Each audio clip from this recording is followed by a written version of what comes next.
2025 आते आते पाकिस्तान को $74 बिलियन का कर्जा चुकाना है और इनकम।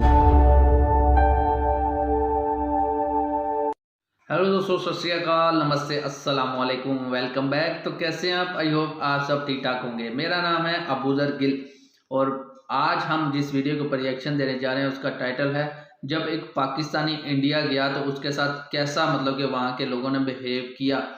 तो इस वीडियो में हम देखेंगे वो क्या कहता है। तो मज़ीद वीडियो को मतलब कि टाइम वेस्ट ना करते हुए हम स्टार्ट करते हैं। उससे पहले चैनल कर ले सब्सक्राइब, बेल आइकन प्रेस कर लें और जो नए मेरे चैनल पर नए हैं वो चैनल को जरूर सब्सक्राइब कर लें और वो भी बेल आइकन प्रेस कर लें ताकि आपको हर वीडियो का नोटिफिकेशन मिल जाया करे।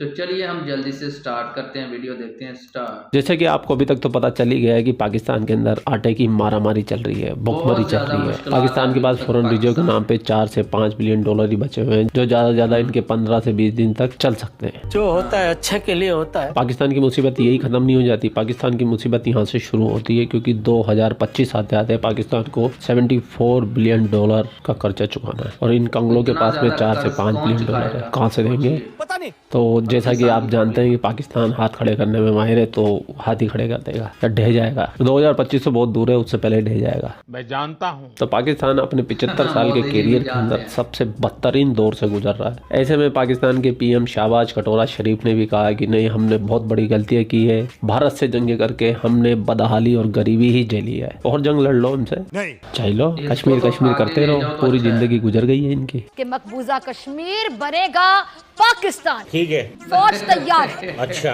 कौम तैयार है, ठीक है, हम तैयार हैं। पाकिस्तान 76 साल की बदतरीन सियासी और माशी सूरत हाल से दो चार है। खान भी पाकिस्तानियों को पागल बनाने में तुली हुई है। तो इन पाकिस्तानी पॉलिटिशियन की धीरे धीरे अकल ठिकाने आती जा रही है, खास तौर से इनकी आवाम की भी अकल ठिकाने आ रही है। उनको भी पता चल गया कि 75 साल के अंदर जो हमको चूरन बेचा गया वो चूरन किसी काम का नहीं है। पाकिस्तान बर्बादी के दहाने पे आ गया है, लेकिन आज भी कश्मीर के नाम का चूरन पाकिस्तानियों को दिया जाता है और पाकिस्तानी बड़ी खुशी खुशी उस चूरन को एक्सेप्ट भी कर लेते हैं। हकीकत को तस्लीम ना करने से हकीकत बदल नहीं जाती। हकीकत बोल रही है कि भारत का नाम लेने वाला कोई नहीं रहे। ये कश्मीरी बनी हुई है ना, मस्त जोक मारा ये हंस रहे हलकट हंस। कि भारत का नाम लेने वाला एक पाकिस्तानी इंडिया आया था और उसको इंडिया का माहौल कैसा लगा, पहले तो हम ये देखते हैं। उस्मान, क्या करते हैं? मैं स्टूडेंट हूँ MBA में। अच्छा, आज हमारा जो टॉपिक है वो भी स्पेसिफिक यूथ के लिए है कि what Pakistani youth think about India. बाकी यूथ का तो नहीं, मुझे तो जो मैं जो सोचता हूँ वो हम ऐसे ही सोचते हैं जैसा पाकिस्तान के लिए सोचते हैं, क्योंकि हम तो खुद इंडिया से आए हुए हैं। जब पार्टीशन हुई थी तो हमारे आबाओ अजदाद थे जो वो इंडिया से आए थे, पंजाब से, तो उस रिलेटेड भी वैसे भी मतलब कि एक क्या उसे कहते हैं, अगर हम ये तो फील होती है अपने पढ़े लिखे लोग अगर ये चीज़ नहीं प्रमोट करेंगे और वॉर प्रमोट करेंगे, ऐसी चीज़ें हेट्रेड प्रमोट करेंगे, तो फिर ये चीज़ों को प्रमोट कौन करेगा? अच्छाई की तरफ जाएगा कौन? सुलह की तरफ जाएगा कौन? तो अच्छा फील करते हैं उनके बारे में। और बहुत अच्छी बात की आपने कि जहाँ पे दुनिया में इतनी नफरत फैली हुई है वहाँ पे कुछ ना कुछ सुकून, पॉजिटिव, पीस की बात भी होनी चाहिए। तो अगर आपको मौका मिले इंडिया विजिट करने का, घूमने फिरने का, वहाँ का कल्चर एक्सप्लोर करने का, खाने पीने खाने का, तो करेंगे तो कहाँ जाएंगे? I have been to India once in 2014। मैं पढ़ता था FC कॉलेज में, सेकेंड ईयर में। तो हमारा यहाँ से जाना था, वो जोग्राफी का कोर्स था मेरा FA में। आप पहले इंडिया जा चुके हैं तो उधर जोग्राफी कैसा एक्सपीरियंस? बहुत अच्छा एक्सपीरियंस रहा, बड़े अच्छे लोग, इतने मेहमान नवाज लोग हैं यार, मैं कह रहा हूँ छोड़ पाते थे। और क्या उसे कहते हैं, स्टूडेंट से भी, उधर के स्टूडेंट से भी मुलाकात हुई। वैसे भी अब जितना क्या उसे कहते हैं social media, digital media promote हो गया, एक ही हो गई है बात ना, पता चल जाता है लोगों का। तो उधर की जो पढ़ाई है ना, उससे मैं इतना मुतासिर हूँ ना कि बहुत अच्छी एजुकेशन है उधर की। सिस्टम आपको मुतासिर? अगर जैसे हम कहते हैं यहाँ से UK पढ़ने जा रहे हैं बच्चे, ऑस्ट्रेलिया जा रहे हैं, कनाडा जा रहे हैं, ठीक है, अगर मैं मेरे बस में हो और मुझे वीज़ा दें, मैं इंडिया पढ़ने के लिए जाता जी, जितनी उधर अच्छी क्वालिटी एजुकेशन है। अच्छा, वहाँ के लोग कैसे हैं, नेचर कैसी है, थोड़ा सा कल्चर के बारे में बताएं कि वो जैसा हमारे हैं वैसे ही उधर भी वैसा सीन है? कल्चर्स तो उधर बहुत ज़्यादा, क्योंकि बहुत बड़ा मुल्क है, ठीक है, लेकिन मैं इतनी जगह पे नहीं, हमारा था आगरा तक जाना, ठीक है, आगरा में हमारा वो था, ठीक है, कंपटीशन, और उसके अराउंड ही हम रहे हैं। लेकिन वहाँ के लोग अपनायत मैं कह रहा हूँ और मेहमान नवाजी। इंडिया यूथ में क्या आपने देखा, आपने अपनी जैसी यूथ में क्या एनर्जेटिक और एनर्जी और विजन देखे? वो सुकून पसंद हैं, ठीक है, सुकून पसंद लोग हैं, कोई मतलब कि लड़ाई झगड़े वाले नहीं, मतलब कि क्या उसे कहते हैं, जैसे ट्रिगर हो जाते हैं यहाँ पे मैं आप ट्रिगर हो जाते हैं छोटी सी बात पे, वो बड़े पुरसकून है, भाई के अलावा कुछ कह के नहीं बुलाते एक दूसरे को भी, चाहे कोई छोटा चाहे कोई बड़ा, ठीक है, और बहुत अच्छे एक्सपीरियंस। यूथ आप चाहते हैं कि इंडिया और पाकिस्तान में पीस हो जाए और ट्रेड हो जाए और मामला जितने भी बिखरे हुए हैं उनको टेबल टॉक के थ्रू हम सुलझा लें, हम पाकिस्तान में खुश रहें, वो इंडिया में खुश रहें, एक दूसरे को सपोर्ट करें। मैं तो शुरू पे भी आपको यही बोला कि ये चीज़ें होनी चाहिए, अगर अब नहीं होंगी तो कब होंगी, ठीक है, ये चीज़ें होनी चाहिए, पीस आउट होनी तो चाहिए भाई। हमारी तो विचारधारा ही ये वसुदेव कुटुंबकम, पूरी दुनिया ही हमारा परिवार है। लेकिन मेरे भाई पाकिस्तान की आर्मी को ये बात समझ में नहीं आती है। अगर वो भारत के साथ में अपना पंगा नहीं रखेंगे, अपना फड्डा नहीं रखेंगे, तो पाकिस्तानी आर्मी का वजूद खतरे में आ जाएगा। और वो और पाकिस्तानी आर्मी के अफसर ये कभी नहीं चाहते कि उनकी वैल्यू कम हो। इसलिए कश्मीर का चूरन और भारत के नाम का चूरन चलता ही है, पाकिस्तान में बिकता ही है। अभी जो हमारी इकॉनमी है वो लोएस्ट स्टेज पे आ गई है, रिजर्व्स जो हमारे वो तकरीबन ना होने के बराबर है, कर्जों में हमारा मुल्क डूबा हुआ है, IMF के कर्जे पे हम चल रहे हैं, गरीब की रोटी पूरी नहीं हो रही। अभी पिछले दिनों एक खबर आई है कि एक गरीब जो है वो आटे का थैला लेने गया है और भगदड़ में वो अपनी जान गंवा बैठा और उसके बच्चे जो है पीछे इंतज़ार करते रहे हैं। इस सिचुएशन में पॉलिटिक्स को कोई शर्म नहीं आ रही, अवाम को कोई शर्म नहीं आ रही कि ये जो है ऐसे मुसल्लत हो गए हैं लोग, तो जो मतलब कि अपने हक के लिए आवाज़ भी नहीं उठा सकते, गरीब के लिए आवाज़ भी नहीं उठा सकते। पहली बात तो ये है कि इस तरह की जो इवेंट होते हैं ना, उनको किसी ख़ास मकसद के लिए कोड किया जाता है। गरीब मुश्किल हालात में बिल्कुल है, इसमें कोई शक नहीं है, बल्कि अब तो जो बेहतर हालात में लोग थे वो भी इस सतह पे आ गए हैं कि उनके भी हालात बहुत मुश्किल हो गए हैं। कि जब भी हमारे मुल्क में हालात ख़राब हो जाते हैं, हम जो है वो ये कह देते हैं जी इंडिया हमारे मुल्क में टेररिस्ट एक्टिविटीज़ करवा रहा है, जी अमेरिका जो है वो हमें ये कर रहा है, इंडिया ने हमें डिस्ट्रॉय कर दिया। क्यों हमारे पॉलिटिशियंस हमारी आवाम को ट्रक की बत्ती के पीछे लगा देते और अपनी परफॉर्मेंस पे फोकस नहीं करते? भाईजान बात ये है कि आपको लगता है इंडिया ने हमें तबाह किया? नहीं, ऐसा कुछ नहीं है, बकवास है ये हम खुद हर शाख पे उल्लू बैठा हुआ है। इस मुल्क के हर शाख पे उल्लू बैठा हुआ है और वो उसका बेड़ा गर्क कर रहे हैं। हम खुद ही अपनी कब्र खोते जा रहे हैं। हमें किसी इंडिया अमेरिका से, हमें कोई IMF से कोई कुछ लेना देना नहीं है, वो हमारे मसाइल के वजह नहीं है, मसाइल हम खुद क्रिएट करते हैं और उसका बेड़ा गर्क करते हैं। यही जो आपका माइंड सेट है, यही माइंड सेट हर पाकिस्तानी का अगर हो जाए और हर पाकिस्तानी ये सोच ले कि कहीं ना कहीं दूसरी बात कमी और खामी हमें है, हमें खुद को बेहतर करना है। दूसरी बात, अच्छा, अगर इसी सिचुएशन पे देखा जाए, जो इकोनॉमी का हिसाब बना हुआ, हमने इंडिया के साथ ट्रेड बंद कर दी, हमने कहा जी ये है वो है ये है, इंडिया हमारे साथ ये करता है, तो अभी वक्त की जरूरत है कि हमें अपने नेबर्स कंट्रीज के साथ ट्रेड करनी चाहिए ताकि हमारी इकोनॉमी स्टेबल हो जाए। और भाईजान सारा पॉलिटिकल इशू बना हुआ है। असल बात ये है जिस यहाँ पे आप 200-250 रुपए किलो प्याज बिक रहा है और भाई आप ईरान से और पता नहीं कहाँ से मंगवा रहे हैं। ये आपका यार एक कदम क्रॉस करो तो बॉर्डर है और उधर सारा पंजाब है जो आपको वाघा बॉर्डर के साथ इंडिया देने के लिए तैयार खड़ा है। भाई आपको क्या तकलीफ है? अगर वो चीज़ आ जाएगी तो इस मुल्क के गरीब को अगर सस्ती सब्जी मिल जाएगी तो आपको क्या मौत पड़ रही है? और बंद भी हमने की, उन्होंने नहीं की बंद। मसला ये है कि ये सारा पॉलिटिकल इशू है। इसको दूसरी बात यह है कि जो पॉलिटिशियंस हैं हमारे, उनकी भी बेगैरती का आलम यह है कि वो ये नहीं देखते कि कौन सी चीज़ कौम के इंटरेस्ट में है, ये कौन सी अवाम के फायदे में है। वो क्या करते हैं, अब इंडिया के साथ ट्रेड करनी हमारे फायदे में है, क्योंकि जो चीज़ हम 100 रुपए की ले रहे हैं कहीं घुमा के, वही चीज़ हम 50 रुपए की सीधी तो ये पॉलिटिकल स्टंट होता है। इसलिए अब मैं एक छोटी मिसाल देता हूँ। हमें क्या कहता है कि इंडिया के खिलाफ नफरत फैला दो, इंडिया के खिलाफ नफरत फैला दो। नहीं, देखें जो इनकी इंडिया के साथ डिस्प्यूट है वो बिल्कुल है, आप उसको उस लेवल पे बिल्कुल टैकल करें। क्या मेन डिस्प्यूट क्या हमारा इंडिया? हमारा कश्मीर के साथ है और कश्मीर का और क्या डिस्प्यूट है उनका? ठीक है, जो टेरिटरी का डिस्प्यूट है वो बिल्कुल है, लेकिन उसको हल कैसे किया जा सकता है? हल भी तो नहीं कर रहे हैं ना भाईजान। पहली बात है 75 साल में हमने चवले मार के देख लिया ना, इसके पॉलिटिकल ही हाल था जिसको हमें पहले मौके मिले हमने उसको बर्बाद किया। ठीक है, और बर्बाद हमने आज़ादी इंटरेस्ट के लिए किए, हमने इस मुल्क के लिए नहीं किए। जब इंडिया का प्राइम मिनिस्टर पाकिस्तान आता है वो एक रिस्पेक्टेबल वे है, आपको इज्जत दे रहा है, आपके पास बड़ी ताकत है, वो 1.5 अरब का मुल्क है वो, और वो आपके पास चल के आ रहा है। आने वाला दौर लड़ाई झगड़े का नहीं है, प्यार मोहब्बत का दौर है। भाईजान बात यह है कि लड़ाई झगड़े वाला तो कोई भी दौर नहीं रहा यार।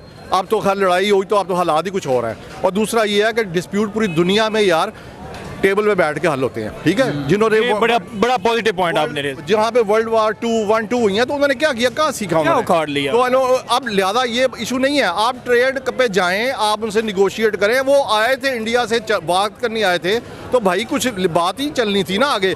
आपने वो तो नहीं किया। अब वक्त की जरूरत है इंडिया के साथ ट्रेड करना, बिल्कुल होना चाहिए, डायलॉग होना। मैं कहता हूँ पाकिस्तान की पॉलिटिकल जो पार्टीज हैं, सियासतदान हैं, उनको फ्री हैंड देना चाहिए। जी तो आप लोग अपना ख्याल रखिए। आपके लिए पाक मीडिया से रिलेटेड वीडियो लाता रहता है। जय हिंद, वंदे मातरम, जय श्री राम, जय श्री राम, जय श्री राम।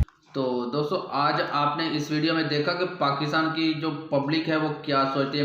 एक पाकिस्तानी जो है ना वो इंडिया गया और उसने मतलब कि इतना अच्छा वहाँ पर ट्रीट किया गया इंडियंस की तरफ से। आप सब ने मतलब कि आपकी कंट्री के लोगों ने इतना अच्छा ट्रीट किया, तो उसने यहाँ पर आकर तारीफ की है कि इंडिया के लोगों ने पाकिस्तानियों के साथ कैसा वहाँ पर बिहेव किया। तो यही चीज़ें हम अगर पाकिस्तान और इंडिया दोनों मिलकर करता है तो हमारी यहाँ से ट्रेड जो स्टार्ट होगी वो सेंट्रल एशिया तक जाएगी, तो कितना फ़ायदा होगा हम दोनों की इकोनॉमी को। तो इसके लिए यहाँ के दोनों कंट्रीज़ को जो पॉलिटिशियंस हैं, मैं इन दोनों को कहना चाहूँगा कि हम पब्लिक को आपस में मिलने दें। अगर ये हमें मिलने देते हैं तो देखिए पाकिस्तान का बॉर्डर, इंडिया का बॉर्डर, वाघा बॉर्डर, अटारी बॉर्डर जो जिसको कहते हैं इंडिया में, तो अगर यहाँ से ट्रेड होती है तो कितना फ़ायदा होता है। अभी ट्रेड अभी भी हो रही है, सिर्फ पब्लिक को जो ना बेवकूफ़ बना रहे हैं कि ट्रेड वहाँ से स्टार्ट जाती है वो कराची से, कराची में जाकर वही चीज़ दोबारा पाकिस्तानियों के हमारे पास आती है। अब इंडिया में पूरे इंडिया से वो चीज़ें इकट्ठी होंगी तो वो कराची एयरपोर्ट मतलब कि मुंबई एयरपोर्ट और कराची एयरपोर्ट के ऊपर जाएंगी, पोर्ट सी पोर्ट के ऊपर, तो वहाँ से अब घूम आके अब मेरे पास आएगी वो चीज़ जो इतनी पूरे इंडिया में घूमी है, फिर वो पाकिस्तान में घूमकर मेरे पास आई है। तो वहाँ से वो 1 रुपये की चली है और वहाँ से चलते चलते मुंबई सी पोर्ट के ऊपर पहुँचते हुए वो 50 रुपये की बन जाती है, और फिर वहाँ से पाकिस्तान उसको खरीदता है वो 100 रुपये की, और फिर वहाँ से चलते चलते वो मेरे पास आएगी तो वो मुझे 150 रुपये में मिलेगी। तो अगर यही चीज़ें हम इस बॉर्डर से लें, अटारी बॉर्डर, वाघा बॉर्डर से अगर हम चीज़ें लें, इंडिया वहाँ से रुपये की चीज़ यहाँ बेचता है, पाकिस्तान उसको 2 रुपये में खरीदता है, फिर वो मेरे पास चलते चलते 5 रुपये की बनेगी, चले ज़्यादा से ज़्यादा 10 रुपये की बन जाएगी। अब कहाँ 150 रुपये और कहाँ 10 रुपये, इतना फ़ायदा होगा मुझे और उस आपकी कंट्री के और हमारी कंट्री के लोगों को। मगर यहाँ के पॉलिटिशियन अगर ये चीज़ कर देते हैं तो उनकी पॉलिटिक्स कहाँ से चलेगी। उनको इतनी मतलब कि करप्शन जो वो करते हैं, और फिर वो वही करप्शन का किया हुआ पैसा दोबारा अपने इलेक्शन के ऊपर लगाते हैं, और फिर दोबारा वो हुकूमत में आ जाते हैं, वो फिर करप्शन करते हैं, वो उसी पैसे को फिर इलेक्शन के ऊपर लगाते हैं और फिर वो हुकूमत में आ जाते हैं। और सी पोर्ट का जो है वो इंतजाम किन लोगों के पास होते हैं ये आपको पता है। पाकिस्तान में सी पोर्ट जो है वो गवर्नमेंट के अंडर भी नहीं, वो जिन अदारों के अंदर होती है वो आपको पता है। उन अदारों में बैठी काली बेड़े करप्शन करती हैं, वही अदारे चाहते हैं कि ये बॉर्डर के ज़रिए जो है ट्रेड ना हो, वहाँ से घूमकर मुंबई सी पोर्ट के ऊपर जाए, फिर पाकिस्तान के कराची सी पोर्ट के ऊपर आए, फिर पूरी पाकिस्तान में इंडिया की चीज़ें बिकती हैं। ये आपको मालूम होना चाहिए कि पूरे इंडिया में पाकिस्तान की चीज़ें पूरे पाकिस्तान में इंडिया की चीज़ें बिकती हैं। अभी मैं यहाँ से मतलब कोकोनट ऑयल लेने चल जाऊँ ना, यहाँ पे पास ही मेरे शॉप है, मैं वहाँ पर जाकर कहूँ ना कि मुझे कोकोनट ऑयल चाहिए इंडियंस, तो वो मुझे फ़ौरन देगा। और उसकी जो क्वालिटी है इंडियन ऑयल की और पाकिस्तानी ऑयल की क्वालिटी में ज़मीन आसमान का फ़र्क है।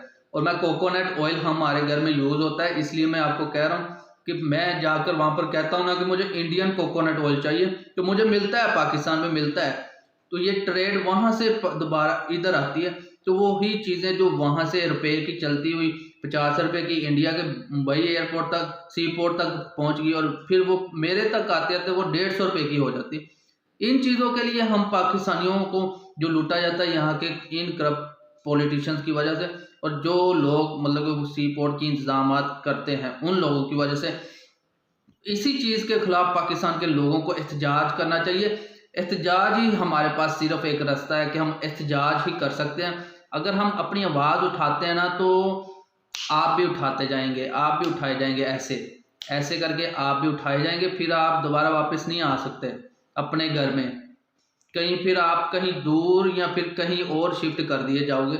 बस ये हकीकत है जिसको हर पाकिस्तानियों को पता है। इसलिए कोई भी पाकिस्तानी आवाज़ उठाने से पहले डरता है कि अगर मैं कोई अल्फाज ऐसा बोल दिया तो उसके बाद मेरे साथ क्या होगा, वो उसको पता है कि उसके साथ क्या होगा। तो इसी वजह से अब बलोचिस्तान में एहतजाज चल रहे हैं कि वहाँ के बलोचियों को जो गायब कर दिया जाता है तो फिर उसके बाद वो बलोची दोबारा घर अपने वापस नहीं आता। तो वो माएँ बहनें जो बलोचिस्तान में एहतजाज करती हैं, अभी हक 2 तहरीक के नाम से एहतजाज चल रहा है, तो ना तो उनकी कोई बात सुन रहा है, ना यहाँ का वज़ीर जो इस्लामाबाद में बैठा हुआ चोर वज़ीर-ए-आज़म पाकिस्तान का प्राइम मिनिस्टर है, वो वहाँ से इस्लामाबाद से बाहर ही नहीं निकलता। आपको जाना चाहिए बलोचिस्तान में सबसे पहले बलोचिस्तानियों को, आपको अपने बलोचिस्तानियों को पहले सर्व करना चाहिए, ना कि उन कश्मीरियों के बारे में सोचें या ना उन इंडियन मुस्लिम के बारे में। वो उनकी गवर्नमेंट का काम है, वो इंडियन कॉन्स्टिट्यूशन के नीचे रहते हैं। जो पाकिस्तान के कॉन्स्टिट्यूशन के अंदर रहते हैं आप उनको पहले सर्व करें। तो बेहतर है कि अपने लोगों के बारे में सोचें, पाकिस्तान के लोगों के बारे में सोचें। अदरवाइज अब पाकिस्तान की जो यूथ है अब वो आपके दिमागों में जूते मारने के लिए तैयार बैठी हुई है। और अब के इलेक्शन में आपको इतने जूते पड़ेंगे जो आपको इलेक्शन जितवाते थे ना सहूलतकार आपके, अब तो उनकी भी नहीं चलती। ये आप अपने दिमागों में बिठा लीजिएगा। इलेक्शन लड़ने से पहले ये सोच लीजिएगा कि यहाँ आपकी जो यूथ है वो आपके साथ क्या करने वाली है, ये आपको इलेक्शन में पता चल जाएगा। तो वीडियो अगर अच्छी लगी है मेरे इंडियन बहन भाइयों या पाकिस्तानी बहन भाइयों, अगर आप मेरी वीडियो देख रहे हैं तो ज़रूर शेयर कीजिएगा, जहाँ तक हो सके ज़रूर शेयर कीजिएगा और लाइक भी कीजिएगा। आपके एक लाइक और डिसलाइक से मुझे पता चल जाता है। अगर आपको वीडियो अच्छी लगती है तो आप लाइक कर देते हैं, अगर नहीं लगती तो आप डिसलाइक कर देते हैं। इससे मुझे पता चल जाता है कि कितने लोगों को मेरी वीडियो अच्छी लग रही है, कितने लोगों को मेरी वीडियो नहीं अच्छी लग रही। तो डिसलाइक और लाइक के 2 ऑप्शंस हैं, इनमें से आप कुछ भी कर सकते हैं। तो बाकी वीडियो अगर अच्छी लगती है तो दोस्तों के साथ शेयर जरूर कीजिएगा, व्हाट्सएप ग्रुप्स में, फेसबुक में, इंस्टाग्राम पर, जहां आपका मन करे इसको ज़रूर शेयर कीजिएगा। आपके एक लाइक एक शेयर से जो मेरे चैनल को बहुत ज़्यादा सपोर्ट मिलती है और मुझे मज़ीद वीडियोस बनाने का जो है ना मन करता है। फिर मतलब कि जब सपोर्ट मिलती रहती है तो फिर इंसान काम करता है। अगर कोई सपोर्ट ही ना करे तो फिर इंसान उस काम से बज़न हो जाता है और छोड़ देता है। तो आपके ही सपोर्ट से जो है ना मैं आगे चलने की जो मुझ में ताकत आएगी। तो मिलते हैं नेक्स्ट वीडियो में, तब तक के लिए आप सब अपना ख्याल रखिएगा। तो चैनल को दोस्तों सब्सक्राइब कर लें, बेल आइकन जरूर प्रेस कीजिएगा।